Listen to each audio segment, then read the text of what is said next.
Sika Eric po, ang aking real name ay Jeffrey Celis. Ayun. Ako po ay naipanganak noong taong October 14 o sa petsa at taon na October 14, 1971. At ang aking kapanganakan na lugar ay sa Iloilo City. Ilonggo po ang aking pinanggalingang ugat sa Western Visayas, partikular sa lungsod ng Iloilo. Ang aming salita ay tinatawag na Hiligaynon. So ang mga tao tinatawag na Ilonggo. Ang salita o lengguwahe sa aking rehiyon at sa aking lugar na pinagmulan, ang tawag ay Hiligaynon. Ayun. So, October 14, 1971, Libra po ang aking kapanganakan na zodiac sign. At ako po ay maagang nawala ng ama sapagkat ang aking ama ay pinaslang o napatay sa isang fiesta sa bayan po sa Central Iloilo Town sa Maasin. At siya po ay naimbitahan ng kanyang kaibigan nung ako ay nagkakaedad pa lang yata ng mga umigit kumulang 7 years old or 6 years old. At siya po ay nasaksak sa isang labanan nang nagkaroon po ng pagtatalo doon sa okasyon na kung saan siya po ay invited na maging bahagi ng pagtitipon sa Maasin, Iloilo. It's an hour or an hour and a half away from Iloilo City. Ang central town na ito, magkakadikit po ito sa lugar ng Haniway at ng Alimudyan. So mga isang oras kalahati po yan mula sa Iloilo City. So maliit pa po ako ay napatay po sa isang insidente ng pananaksak ang aking ama. So ang aking ina ay siya po ang nagtaguyod sa amin ng kapatid ko at kami po ay pinalaki ng aking ina sa pamamagitan ng kanyang pagsusumikap bilang isang sidewalk vendor. And later on, na-promote na ang kanyang diskarte sa buhay, naging terminal or bus terminal vendor po ang aking nanay. So, sa maaga at murang edad na wala po ang aking ama, namulat ako sa uri ng marahas at mapanghamon na estado ng buhay. Kami po ay pinalaki sa urban poor community. Kami ay walang pagmamayaring lupain. Nanggaling po ako sa pamilya na kung tawagin yan sa CPP, NPA, NDF class analysis, ang tawag dyan semi-proletariat, meaning informal sector. Pag sinabi kasing proletariat, tinutukoy niyan mga manggagawa or uring manggagawa. Ako po ay semi-proletariat sapagkat ang aking ina ay hindi naman po formal na manggagawa direkta sa pabrika o pagawaan. Siya po ay bahagi ng uring anak pawis na nabubuhay at ibinubuhay niya sa amin sa marangal na pamamaraan ng pagiging sidewalk vendor and then later on naging bus terminal vendor. At ako po, yan ang kinalakhan ko at ng aking kapatid na babae. Mayroon pa akong dalawang kapatid pa na babae na hindi ko po nakakasama sapagkat yun ay naging bunga ng relasyon ng aking ama sa outside sa marriage ng aking nanay. Pero yung naging kasama ko na kapatid ko po ay ito naman ang sa second husband or partner ng nanay ko na namatay din. So ito yung naging kasama ko sa paglaki. Itong kapatid ko hanggang ngayon magkakasama kami sa compound kasama ng aking ina, and my mother is soon to be 80 years old na, no? So lumaki ako sa araw-araw na paghamon ng buhay. Namulat ako kung gaano kahirap sa ordinaryong mamamayang Pilipino na walang pagmamayaring lupain o mga ari-ariang malalaki o hindi pinanganak sa mayaman o nakakaangat na pamilya at estado o matataas na uri ng pamilya sa lipunan ng Pilipino, ay kailangan mong kumayod. Nagigising kami ng aking nanay para mabuhay kami ng mga madaling araw, 3 a.m. o minsan 2:30 in the morning. At kahit po ako go to school o pupunta ng pag-aaral, tinutulungan ko muna ang aking ina para sa pagtitipon ng mga iba't ibang mga ititinda niya sa sidewalk at later on sa bus terminal. At naging mulat na visual aid para sa akin na nagkakaroon talaga ng injustice. There is really a wide divide of gap sa pagitan ng mga pamilyang mahihirap na Pilipino, magsasaka, magbubukid, manggagawa, at mga mararitang tagalungsod kagaya ko, kung ikukumpara sa iilang pamilya na nakakaangat sa buhay. At kaya ako'y lumaki sa isang hindi ordinaryong urban poor community. Lumaki po ako sa Tansa, Iloilo City. Kung kaya nakilala ko yan, sina Dragon, sina Boyet o Dicta, yung mga lugar namin po ay kung mayroong Tondo, Maynila, na tinatawag na parang pugad ng mga malalakas ang loob, matatapang, at palaban sa hamon ng buhay, at survival of the fittest ang type ng komunidad. Ganon din po ang Tansa. Malapit lang po kami sa Tansa Cemetery sa Iloilo City. Thank you Maria Provinciana sa pagpapakulay. So ulitin ko, lumaki ako at naipanganak sa pamilya na semi-proletariat. Dahil wala akong ama at nakikita ko ang hirap ng buhay at kung papaano ang aming ina ay nagtaguyod at nagsakripisyo upang kami ay mabuhay, pinagsumikapan ko po na umangat ang aking academic level of excellence. Mula grade 1 hanggang sa grade 6, nag-graduate ako ng valedictorian. Number 1 po ako sa klase at kahit ako po ay hirap na hirap magkaroon ng mga lapis, ballpen o school supplies, kung ano lang pong natitira at nakakayanan ng nanay ko, pinagkakasya ko yon. Kaya I was born and raised in a manner that I have to survive by sharpening and honing and nurturing my skills of sharp memory. Kaya po, kahit hindi po ako marami ng notebook na nasusulatan, I can recall vividly ang mga lessons. Dahil sinanay ko ang aking utak, yung brain process ko, at siguro gift na rin niya ng Panginoon na matalas at mabilis ako mag-pick up ng lessons at ng mga informasyon at nare-retain ko. At kaya ko siyang i-memorize even if I do not have much of the notes. Dahil wala nga akong notebook na masyado. So, yun po, from grade 1, nakikita ko po yung kakulangan sa buhay at ang napakalaking challenge na para sa akin, luxury ang magkaroon ng magandang lapis at ballpen at notebook kung ikukumpara sa pangangailangan naming mabuhay kami ng nanay ko at pati ng kanyang iba pang mga kapatid na makakain lamang ng kahit man lang 2 o hanggang 3 beses sa isang araw. Yun po naging buhay ko, but it never deterred me. Hindi po ako pinanghinaan ng loob, mas lalo pong nag-challenge sa akin yon. Na kaya kong isurpass ang iba kong mga kaklase na kompleto ang pamilya, medyo mayroon silang mas malaki-laki o mas nakakaalwan na resources, ay napapalitan ko naman ang o offset ko, ang kakulangan ko sa material na bagay doon sa talas ng pag-iisip ko. And I think kahit balikan po lahat ng mga teachers ko na na-handle ako, yun ang kanilang comment na napakatalas ng memory ko and I can retain a lot of information at palabasa ako talaga. Voracious reader ako and madali ko pong i-retain ang mga impormasyon kahit nakikita ko at nadadaanan ko lang, madali ako mag-memorize at madali ko siyang bigyan ng analysis.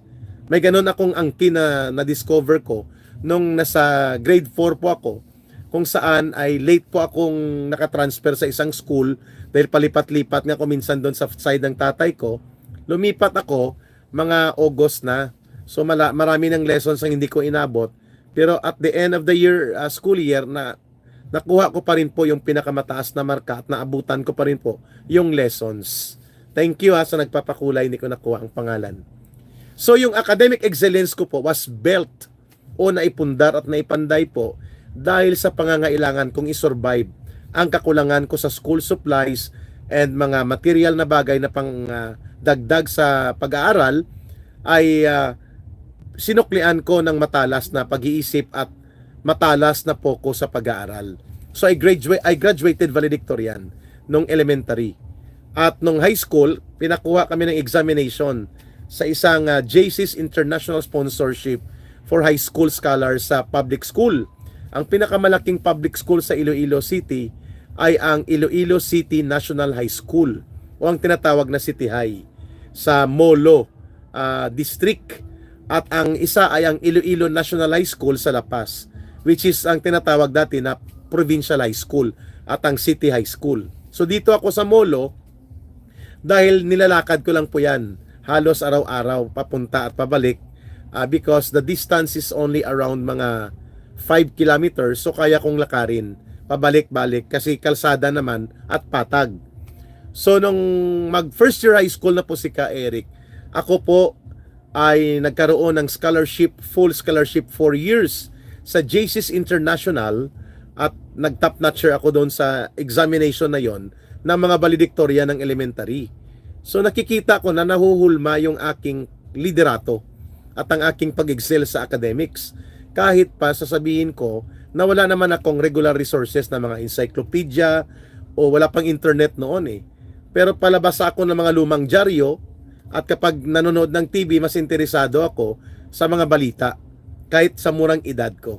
Nasusubaybayan ko yung mga political development. Hindi pa ako nare-recruit noon ng CPP, NPA, NDF. So from that JC's scholarship, na-maintain ko po na maging number 1 mula first year hanggang 4th year. Nag-graduate muli ako na class valedictorian sa Iloilo City National High School 1989. Doon na po, nang magkolehiyo po ko, napunta muna ako sa Central Philippine University kasi inambisyon ko po na maging military officer. Not because gustong gusto ko, pero tama naman, gusto ko rin, pero hindi naman gustong gusto ko. I graduated as the corps commander o the number 1 o the regimental commander of cadets sa civilian or sa Citizens Army Training or CAT, at ako din ang student government president. So, nagbigay ng examination sa amin, nakita ko na grabing benefits, no?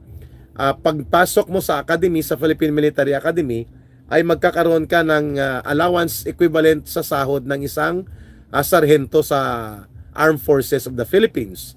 At wala kang babayaran, at ang allowances mo at support mo at pati book allowances lahat, pwede mong ipadala sa iyong pamilya, sa nanay mo o sa iyong mga magulang. So I was inspired of that. Although I was already given the National State Scholarship because I also topped the NCEE, National College Entrance Examination.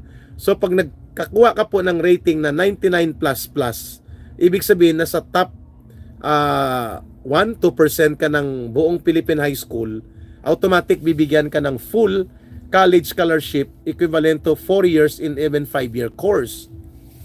Pero mas na-attract ako doon sa package ng Philippine Military Academy. So kumuha ako ng exam 1989, nag-prepare ako as engineering entrance scholar sa CPU, at noong I think June or July or August of 1989, ako po ay isa sa mga kumuha ng examination ng Philippine Military Academy, at more than 10,000 po kami sa buong Pilipinas yata ang kumuha, or 9,000 plus, almost 10,000. Ang nakapasa lang po is mga nasa kulang-kulang 400. Mantakin mo, napakahirap ng exam na yun, ha. So nakasama pa ako doon sa top level sa Region 6. Kaya na-prioritize ako na kumuha ng medical examination. I quit the engineering course sa CPU kasi akala ko tuloy-tuloy na sa PMA. Pagdating ko sa Philippine Military Academy medical examination test and physical test, ginanap po yun, hindi pa yun tawag dati ay Viluna Hospital. Noon, ngayon ay AFP Medical Center na. So mga November last week, nandun na po ako at pumutok ang CODATA 1989, pinakamadugong CODATA, nasa Viluna po ako hanggang bago magpasko. At wala akong baon, ha, nang umalis ako. Ang aking ina ay nanghiram po sa aking kabarkada na pinsan ng magulang, balinanay ng aking pinsan ng aking wife ngayon, nilangging na nasa Amerika na sila. Nanghiram po siya ng 500 pesos. At nanghiram din sa kanyang isang kapatid na nagtitinda din sa may naiipon para makapagpamasahe ako sa barko. So to make the story short, nangutang muna bago pumunta doon sa Viluna Hospital. So umabot ngayon ng 2 linggo extended dahil nga may CODATA. doon po nalaman na ako ay mayroong problema sa medical. Nagkaroon po ako ng kaso sa pinaulit-ulit akong i-check dahil noon ay hindi masyado yan na nabibigyan ng pansin. Ang tawag sa kaso ko ay testicular varicose cells. No, varicose cells. Ibig sabihin ng varicose veins, yung tumubo ng mga ugat, supposedly sa legs yan tumutubo dahil sa stress, pagod, at sa kung ano pang mga kadahilanan, tumubo po sa testicular area ko. Hindi ako pinayagan na ma-proceed sa Baguio o sa Tarlac for the summer camp reception, at ang dahilan niyan, pinauwi ako at magkakaroon ako ng 1 year na pagpapahinga, either magpapagamot ako o ipa-surgery ko. Napurnada na nga ng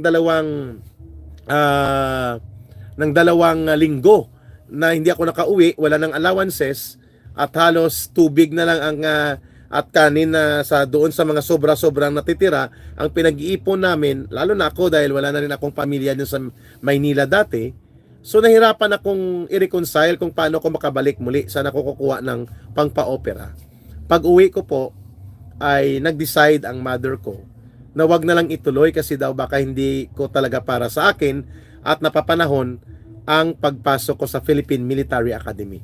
Kung natuloy po ako at naayos ko yung aking testicular varicose cells, ay na problema na surgery with 6 months na pahinga, ay nakapasok siguro ako sa class 1994 o class 1995. Di sana na classmate ko pa sila Trillanes o naabutan ko si Sunny Trillanes sa Philippine Military Academy. Ano? At sana na-testing natin kung anong galing niya sa PMA. Kung nagkaklase kami o nag-abot kami sa PMA. So, mula sa PMA, naging NPA si Ka Eric. Yun po ang naging journey ni Ka Eric. Paano nangyari yun? Pagbalik ko, dahil canceled ang 3 scholarship ko because I preferred to take the PMA exam, so I have to give up 1 semester. So, pagbalik ko, hindi ko na po binalikan ang scholarship na yon kasi forfeited siya. Ibig sabihin, ibinigay ang slot na yon ng national government sa iba pang scholars. So, I was made to choose kung mag-aaral ako as working student doon sa Central Philippine University o maghahanap ng iba pang option na mas mura at local or university scholarship ang papasukan ko. Kaya ako napunta sa West Visayas State University. Sabi ko nga, I thank you oo, masakit ang mata ko, ano na siya.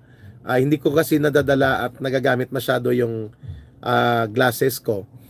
Ang ibig ko pong sabihin, kung natuloy man siguro ako sa PMA, baka naputol din po ang career journey ko or career path ko. Kasi pwede pong napasama talaga ako sa mga nagrebelde na sundalo o na-recruit din ako ng mga grupong idealist within the organization of the AFP, at pwedeng napasama ako sa mga nagkudita o mga nagmagdalo. That could be possible given yung background at history ko doon sa mga pinagdaanan ko, yung social actual experience ko sa buhay na pwedeng mag-trigger sa akin ng pagiging idealista o sometimes pwede mong tawaging romantic sentimentalist sa mga nagaganap na nakikita mong mali na hindi mo kayang palagpasin within the organization of the military. Posible po na nainganyo ako dyan at pwedeng naputol din ang karir ko at hindi namatay na rin ako ng maaga. Pero nang bumalik po ako, mga kapatid, mga kababayan, doon ko po nakita na kailangan kong bumangon. Kasi nga ang nanay ko at kapatid ko at ang aking pamilya, mga pinsan ko, pareho kaming nasa urban poor community Napakalaki ng challenge for me na umangat upang hilain pataas. Hindi ko pababayaan at kakalimutan yung aming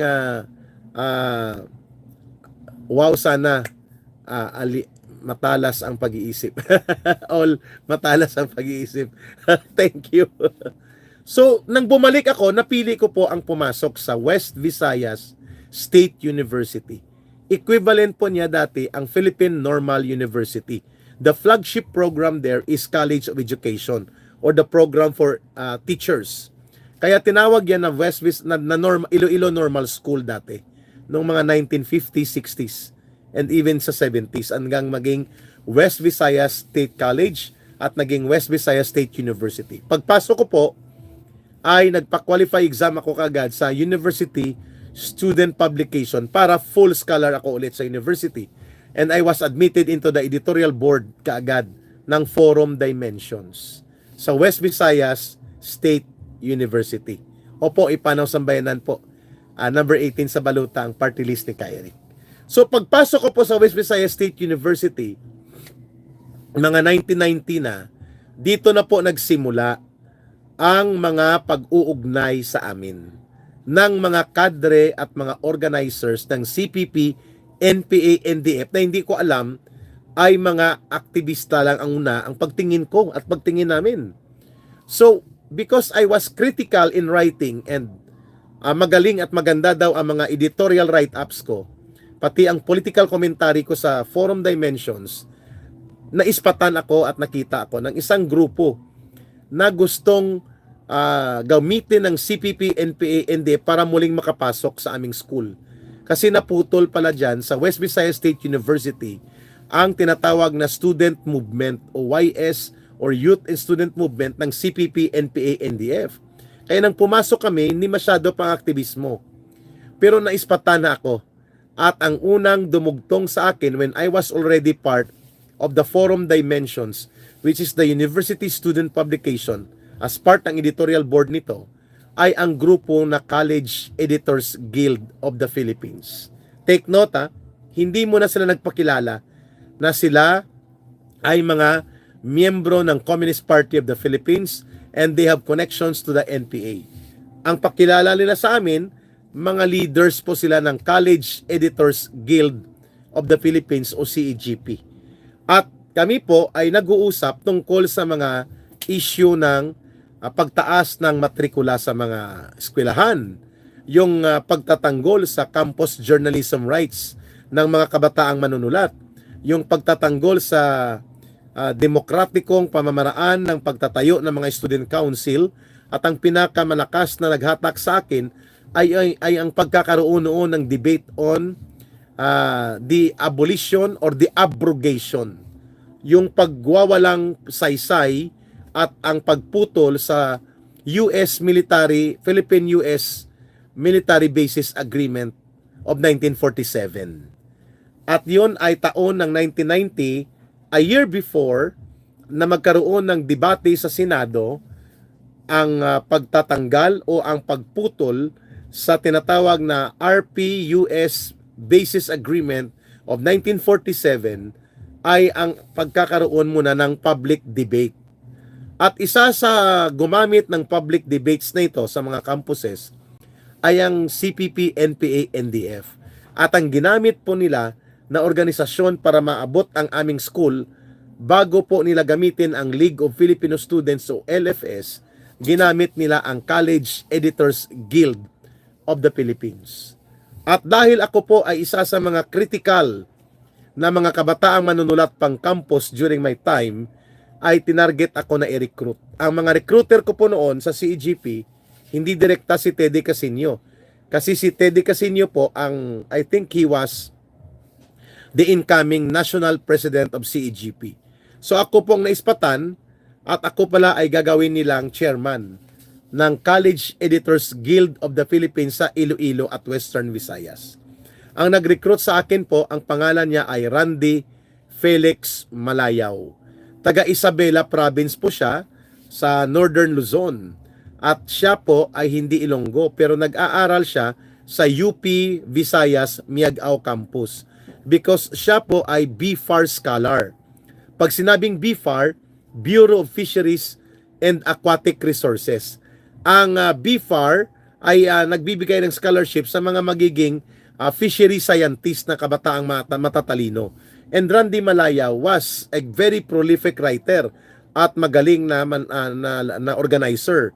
So sa UP Miagao, siya ang editor-in-chief. By the way, patay na siya.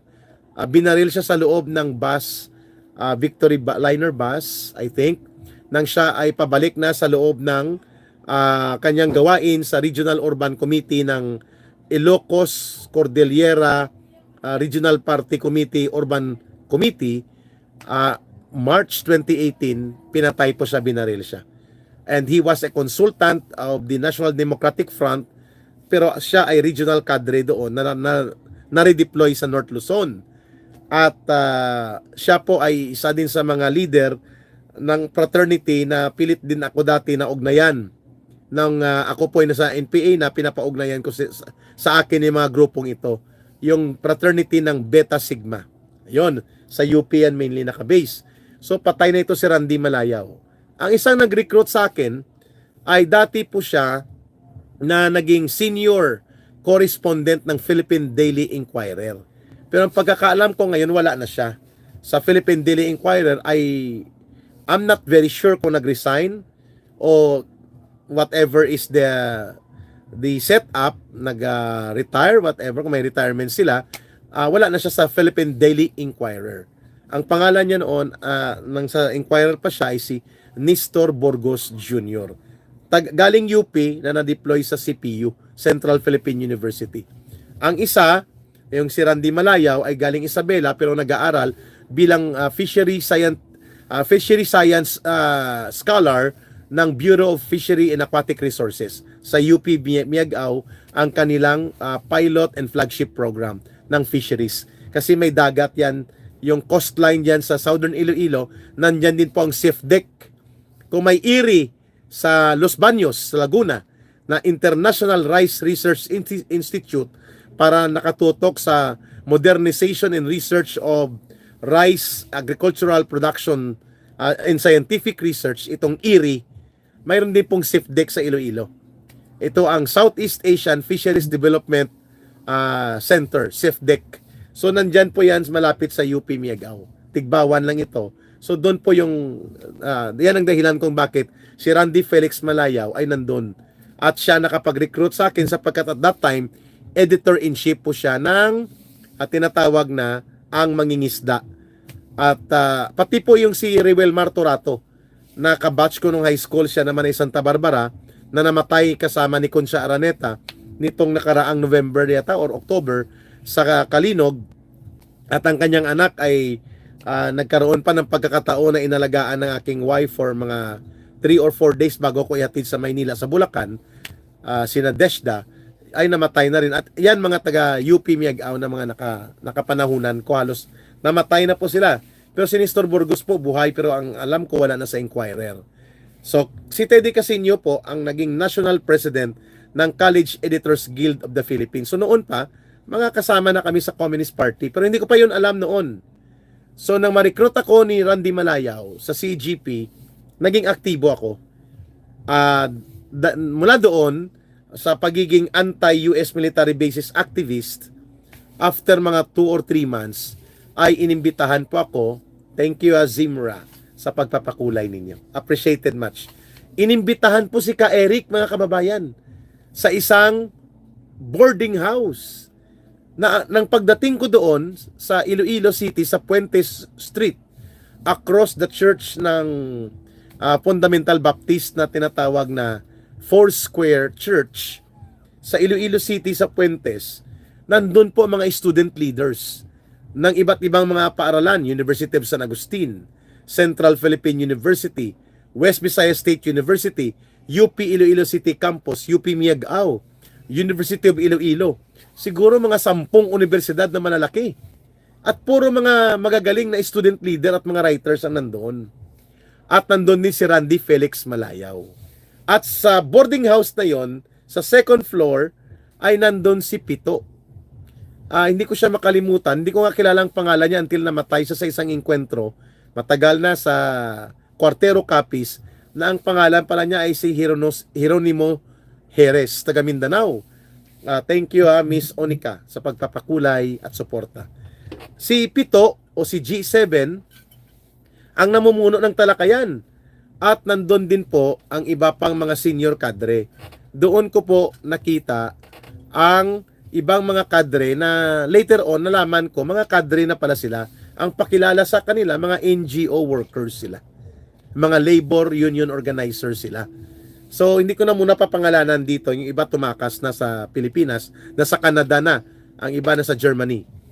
Doon ko nakita na ang aming pag-aaral ay hindi na tungkol sa US military bases. Magandang makita nyo po kung paano kami nilalason sa aming utak at paglalakbay ko. Sa buhay ko, paano ko na-radicalize. Mula sa pagiging right-oriented ako, sa pagiging military officer, napunta sa kaliwa, napunta sa communist ideology at communist na mga komunistang mundo. Ang pag-aaral na binigay sa amin ay ang tinatawag na PAKUM. PAKUM, PAKUM. Pangkalahatang Kursong Masa. Hindi pa ibinibigay noon ang tinatawag na MKLRP. Maikling kurso sa lipunan at Rebolusyong Pilipino. Mga year 2000 na yan o 1998 sinimulan. Sa panahon ko, 1990, 1991, PAKUM pa. Pangkalahatang Kursong Masa. Hindi pa yata yan na nagiging komunista si Raul Manuel at wala pa yan, hindi pa yan aktibo sila Franz Castro at pati yang sila Sara Ilago, younger sa amin yan eh. So, younger sa amin, yung mga taong yan. So, hindi na nila inabot yung PAKUM. Ang panahon nila, mga MKLRP na, pero pareho lang yon, kinumpres lang.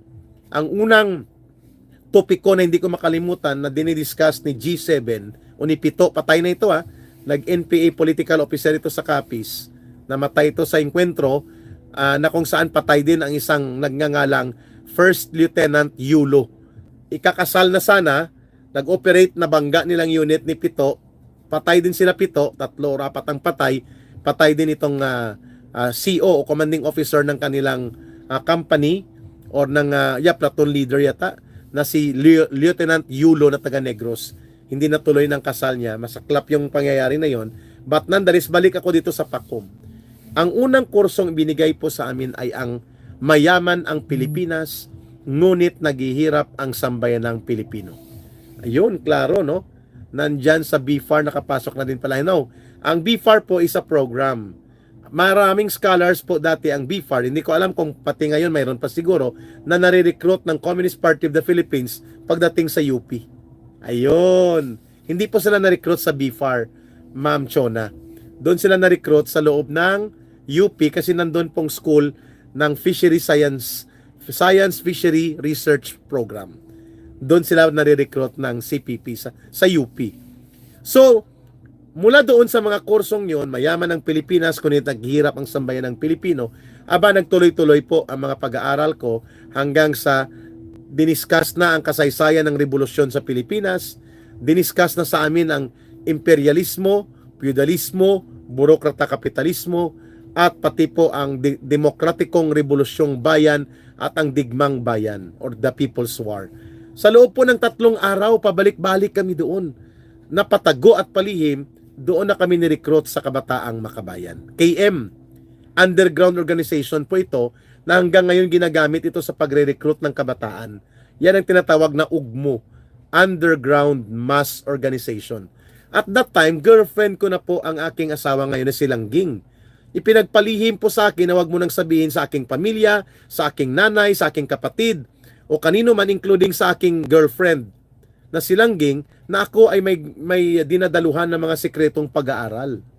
Yun na pala ang tinatawag na ED or Educational Discussion na dati ay teach-in ang tawag.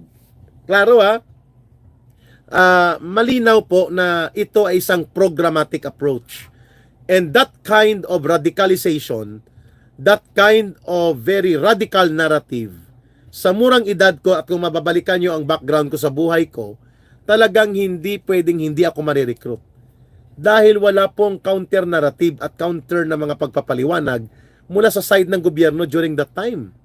So lahat kami, I think we were 12 ang nandun sa boarding house na yon. Sa 12 na yon, patay na po ang 10. Ang isa na nandun ay naging abogado. Pero naging problematic ang mental health niya. Wag ko nang babanggitin. Mataas ang inabot niya, naging director level po siya sa government. Hindi siya nag-NPA. Kay Eric, tanong lang paano ang papel ng Social Action Center sa CPP. Ayun, magandang mga pag-usapan din yan. Kasi nadugtungan ko yan later on. Pero makita niyo yung paglalakbay ni Kay Eric. Mula sa pagiging nag-aspire, nangarap, na naginip, at nag-ambisyon na maging opisyal ng Armed Forces of the Philippines. Thank you sa nagpapakulay, Desfern. Napunta ako sa CPP, NPA, NDF. Bakit?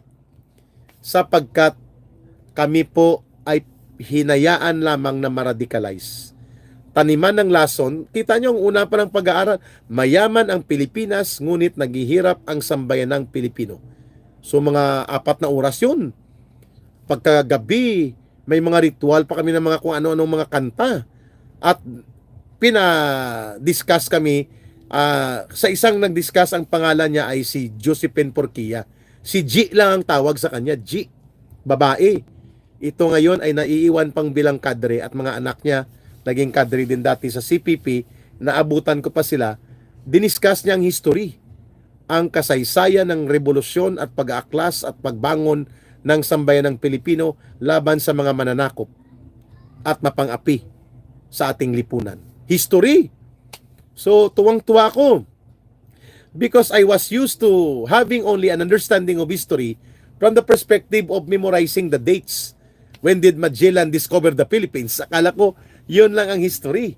Iba, pinag-aral kami ng malalim na analysis kung bakit nagkaroon ng mga Daguhoy Revolt, ng paghaalsa kay Tapar sa Uton, at bakit nagkaroon ng more than 300 revolts sa Pilipinas sa loob ng 400 taong pananakop ng Espanyol. At pagbalik ng pagpasok ng Hapon at pananakop ng Amerika, anong mga naganap? Anong nangyari? Sino po yung Commander-Jeff ng Oriental Mindoro? Hindi ko po makuha yung real name niya, baka hindi ko na siya inabot. Pero ang pinakasikat diyan dati si Lucio de Guzman. Kaya naging Lucio de Guzman Command sa Mindoro. Okay, balik pa ko doon sa aking sinasabi. Ang radikalisasyon ang naging pagpihit ng aking pagtingin. At during that time, nang matapos pong pag-aaral na yon sa loob ng 3 araw, lahat kami ay nagdesisyon na pumasok sa Kabataang Makabayan. At inilihim ko po ito sa pamilya ko, sa nanay ko, at doon na nagsimula pati sa aking nobya, na ngayon ay asawa ko na, si Langging, at nirecruit ko rin later on sa Communist Party. Doon na po pumihit ang buhay at mundo ni Ka Eric. Mula sa pagiging palaaral, focus sa pag-aaral, at matalino at academic excellent na estudyante at walang pakialam sa mga radikal na bagay na ganito, ay napihit po ang buong mundo ko. At after 2 months or 3 months, ako po ay nirecruit kasama ng iba ko pa mga kasama, na sabi ko nga 10 nang namatay sa kanila sa mga labanan, at ang isa namatay noong October 2024 lang. Ako po ay na-recruit bilang candidate member ng Communist Party of the Philippines. So nanumpa po ako sa Kabataang Makabayan, akala ko yun na yun. Hindi pa pala. Manunumpa pa pala ako sa Communist Party of the Philippines. At doon po na intindihan ko na ang Communist Party of the Philippines pala ang nagpapatakbo ng NDF, ng mga underground organizations at ng NPA. At pagkatapos ko pong manumpa sa Communist Party of the Philippines bilang candidate member, 3 buwan po akong idineploy sa Igbaras, Tubungan area, upang ako po'y sumama sa unit ng New People's Army sa Napoleon Tumagtang Command. Kasama ko po si Lex Seralbo at yung 2 taga-UP Visayas na wala na rin po. Patay na yata ang isa yung si Babes, ang isa ay umalis na. Hindi ko alam kung bumalik sa Mindanao, pero wala na siya ngayon. Malinaw po, at pati si Randy Malayaw din pala kasama ko pumasok. So kami po ay 3 buwan na nabuhay bilang mga batang NPA in our immersion program sa Igbaras, Southern Iloilo, papuntang Antique, Miagao at Tubungan, San Joaquin. Diyan po umiikot ang mundo namin dati. At kami po ay binigyan ng pag-aaral sa loob ng Sunang Guerrilla. Mga NPA na po ang kasama ko. At ang pag-aaral na binigay sa amin, batayang kursong pangpartido. Doon na po kami binigyan ng pag-aaral tungkol sa dialectical materialism, historical materialism, political economy, socialism, at iba't ibang mga programa sa loob ng konstitusyon ng Communist Party, ano ang mga patakaran sa NPA sa loob po ng 15 days. Okay? Book 1, Book 2, Book 3 po yan. So 15 days, tag-5 araw bawat kurso. At mga matataas na commander na NPA at mga Communist Party leaders ang naging guro namin. Patay na. Ang isa na huli noong nakaraang linggo, si Tomas Dominado. Ayun. So malinaw po ang mga taong ito ay hindi po layunin ang aming kapakanan na maging kami ay magiging mga abogado o magiging profesional. Hinuhulma pala kami na maging profesional na mga terorista. At ang aming kaisipan ay talagang parang mga pinasukan ng panibagong posesyon of knowledge at ang lahat ng pinag-aralan namin ay nabaliktad sa loob po ng mga 6 na buwan na ako'y na-involved sa CPP, NPA, NDF radicalization. Ibang-iba po ang mangyayari sa bata kapag dinaanan ito. At mantakin nyo, umabot ako ng almost 21 years sa kanila. The best years of my life were spent with them, including ang asawa ko, ni-recruit ko pa. So, klarong-klaro po kung paano ako napunta sa kanila. Radikalisasyon, recruitment, at failure of the government na mapigilan po ang recruitment, mapigilan ang mga kagaya nila Franz Castro, kagaya nila Randy Malayo, at ako po, ginawa ko rin yan. Siguro umabot na mga 200 na mga kabataan na na-recruit ko rin. At ang iba nag-NPA din, ang iba namatay din. Ang iba hindi naman nag-NPA. So, klarong-klaro po mga kababayan na kapag pinabayaan po ng gobyerno ang ganitong pamamaraan ng radikalisasyon na ngayon ang iba tinatawag nilang terrorist grooming, ang sa akin tawag ko pa rin ay radical extremism ng communist terrorist agenda, pwede pong masira talaga ang mabuting konsepto at kaisipan ng mga bata. Kaya ko po dinidiscuss ito sa inyo ngayon. Thank you sa mga patuloy nagpapakulay. Happy New Year. Maraming salamat. So paano po ako naging buhay ko sa CPP, NPA, NDF? Yan po ang ating pag-uusapan kung paano po ako napunta sa CPP, NPA, NDF at paano po ako nakabalik. At ano pong nangyari sa akin. Kasi may part 2 po tayo bukas. Ayun.